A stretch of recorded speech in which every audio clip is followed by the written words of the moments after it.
Good evening, ladies and gentlemen, and welcome to our third evening of Chautaquah. Tonight, ladies and gentlemen, once again, for those of you who've been here in the previous nights, you know what I'm about to do next. I'm going to ask you to remember that we're going to be traveling back about 60 or 70 years into the history of our country.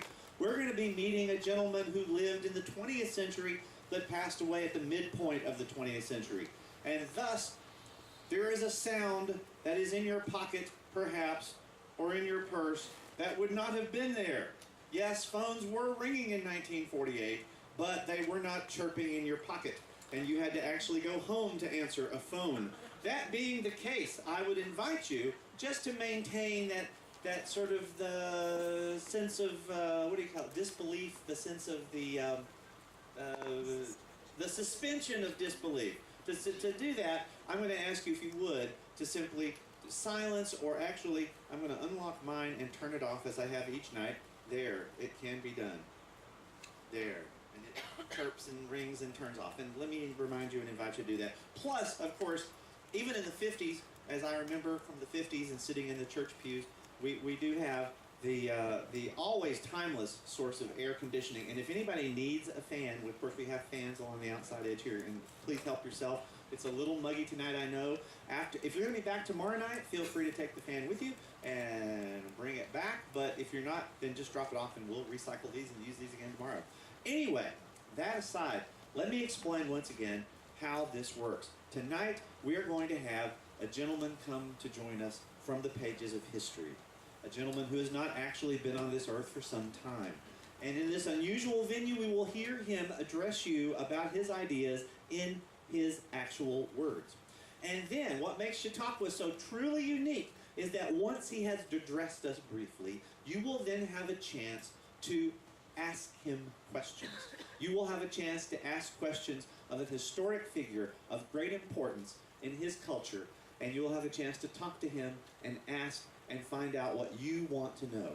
Then, this historic character will step aside, will disappear once again from this mortal plane we all exist in, and he will be replaced by a gentleman, a scholar, who has carefully and diligently studied this person, and will be able to answer the questions about this person and his thoughts and his history that perhaps the person himself could not have answered. Isn't that convenient? And you'll have a chance to ask them questions as well. Anyway, that being the way the game is played, basically a 3-act play. He speaks, he answers questions in characters, and then our renowned scholar comes forth and answers questions. That's how we're going to do it. But to be able to do that, I need to introduce our speaker first. Now, we all know about Indians, right? Everybody knows about Indians. Hey, we've all seen John Wayne movies. Look behind me. There's a teepee. That says Indian. We've got feathers here. This is everything you need to know. When I was a little boy, I knew there's Indians and there's cowboys. That's the way the world's divided. The Indians attack and the cowboys defend righteously. But what if that wasn't actually the way things were? What if, as in so many situations, the other side has another thought in mind, another recollection of how things really happened? And tonight we have a chance to investigate the other side of the mirror. As once again, as Americans, we look at ourselves, it is my pleasure to present to you the renowned native mystic, philosopher, spokesman, leader, the great Black Elk.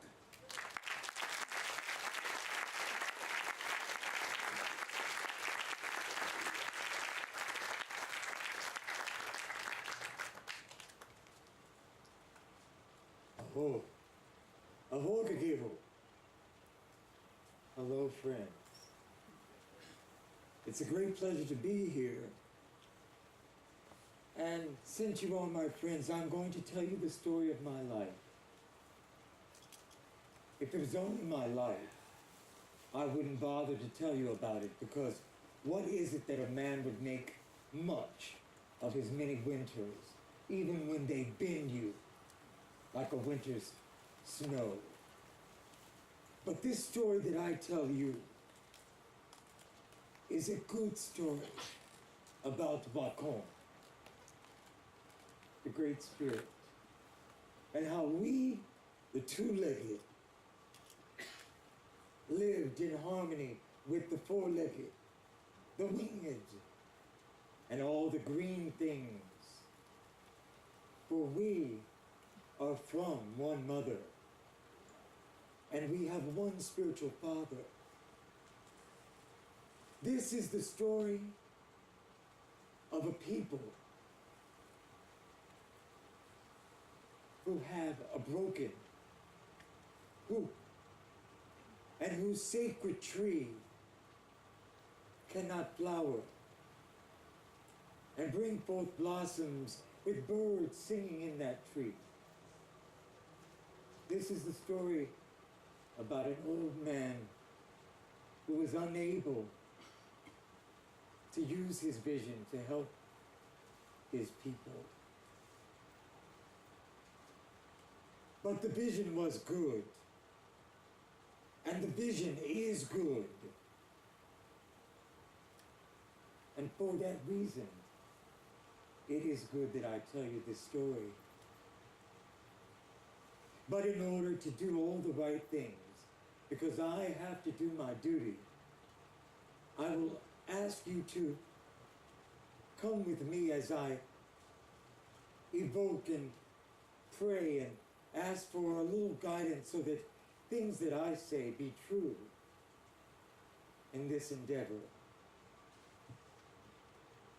So I call on Wakantanka, Wakonda, and I ask the Great Spirit to be with us. I ask the grandfathers,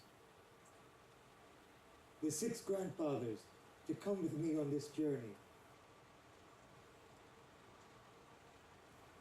I offer them the pipe, the sacred pipe, to the 4 directions.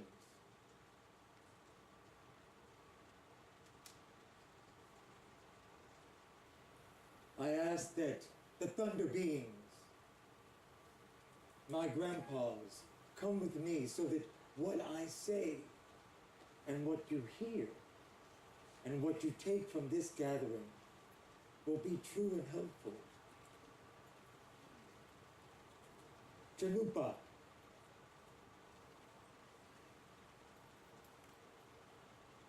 I was born during the season where the cherries are ripe, on the Powder River, a place you all now refer to as Wyoming, around 1864. I had my first vision when I was 5 years old. It scared me. From that moment on, I would hear voices, and they would speak to me. The voices sounded like my mother calling me. So they didn't frighten me. But there would be no one there. The voices sometimes came from my brothers and sisters. The winged, the birds, the thunder beings. These voices would tell me about things to come, would warn me about things that I should be doing. And they started after my first